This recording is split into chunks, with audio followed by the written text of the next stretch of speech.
Le texte de la Passion selon saint Luc nous invite à poser notre regard sur le Christ, ou plutôt à nous interroger sur la façon dont nous posons notre regard sur le Christ. Rien que dans la finale de la Passion, tous les gens qui s'étaient rassemblés pour ce spectacle, on vient voir un spectacle,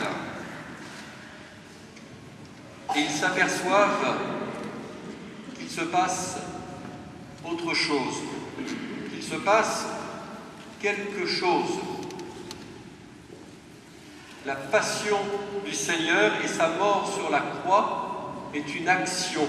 Ma vie, nul ne la prend, c'est moi qui la donne, dit Jésus.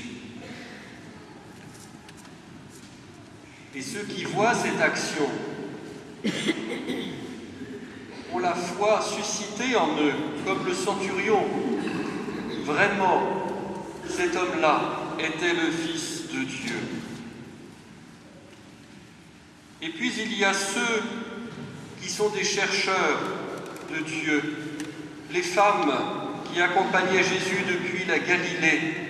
Elles regardent le tombeau pour voir comment le corps avait été placé. Est-ce seulement de la curiosité macabre? Ou plutôt ont-elles compris que c'est de la personne de Jésus que vient le salut? C'est donc ce que nous allons célébrer durant cette grande semaine sainte, après avoir acclamé le Seigneur entrant à Jérusalem. Nous sommes entrés dans la célébration de la Passion. Tout au long de cette semaine et chaque jour, et cette célébration nous mènera à la lumière de la résurrection.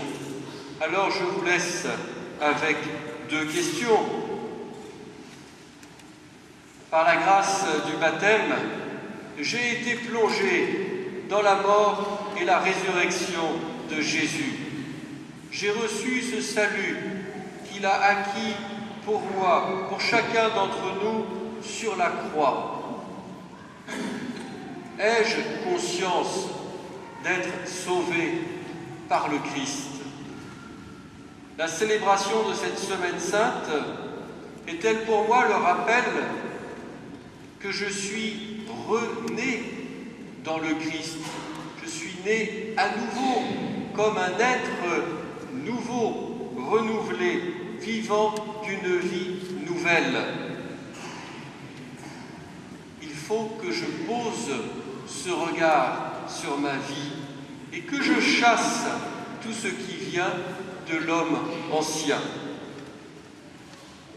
La deuxième question, si j'ai conscience d'être sauvé, si j'en prends conscience, que j'essaye de mesurer la grâce que cela signifie, est-ce que cela a un retentissement dans ma vie? Est-ce que ma façon de vivre est bien renouvelée par cette grâce, tendue vers les choses d'en haut? Est-ce que mon désir de paix pour le monde, mon désir de charité, de partage avec ceux qui en ont besoin, les plus pauvres, ceux qui sont paumés, ceux qui ne savent plus dans quel sens aller, est-ce que cela est mu seulement par une bonne volonté, parce qu'après tout, le bon Dieu m'a donné un bon caractère, un petit peu de tendresse, alors quand même, on va se laisser un peu attendrir?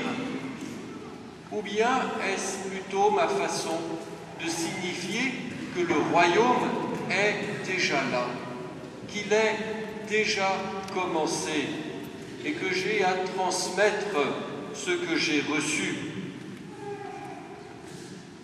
En particulier ici, je voudrais notre communion spirituelle avec tous ceux qui défileront cet après-midi à Paris pour manifester un des éléments importants de notre foi chrétienne, que l'amour des époux est bien le signe de l'amour du Christ pour son Église, qu'il vient bien de l'amour que Dieu a inscrit dans sa création.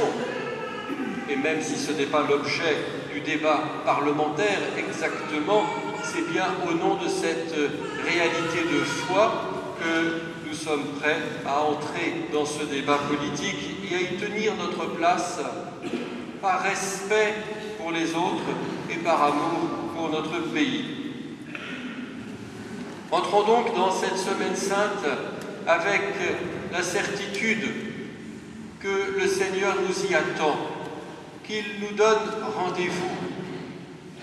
Nous ne serons pas seulement spectateurs de sa passion, mais il nous invite nous-mêmes à prendre notre croix, à le suivre, à mourir à l'homme ancien pour vivre de la vie nouvelle des enfants de Dieu. Amen.